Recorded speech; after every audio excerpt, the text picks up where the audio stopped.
required a declaration of faith. So I'm not acknowledging that. Well, wait a second. Now you're traversing my territory now, Mr. Hunter Lopez. You brought it up. Are you aware that the Constitution of the United States does not establish a religion? It forbids the establishment of religion. Are you aware that it doesn't mention God?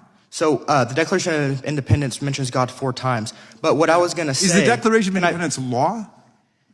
So Declaration of Independence was declaring our independence from the tyranny of England. Yeah. But the what I was trying to finish is that law. I'm not, suggesting that we need to go back to taking, tests or saying that you have to acknowledge. Wait, do you know that Thomas Jefferson was denounced as an infidel who wrote the Declaration of Independence because he didn't believe in the establishment of religion, and he and Madison were emphatic about separating church and state? That's the whole glory of our constitutional design in our history, that they rebelled against centuries of religious warfare between the Catholics and the Protestants and witchcraft trials, Inquisition, Holy Crusades. America proclaimed the separation of church and state, what Thomas Jefferson described in his famous letter to the Danbury Baptists as a wall of separation. That was a letter, not a law.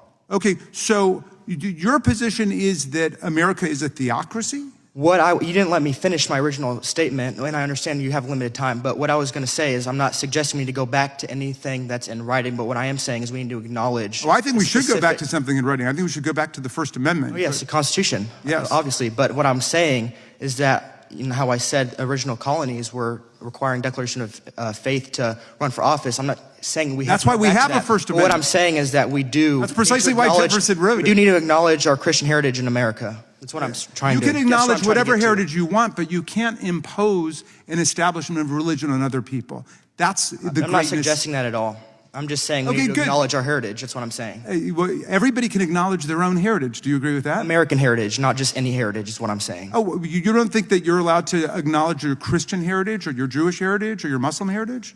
I'm saying you members of Congress need to acknowledge American heritage. Yes, indeed. And you know how we do that? By abiding by the Constitution of the United States, which is why that's exactly where I began. Ms. Tyler, what do you think about this?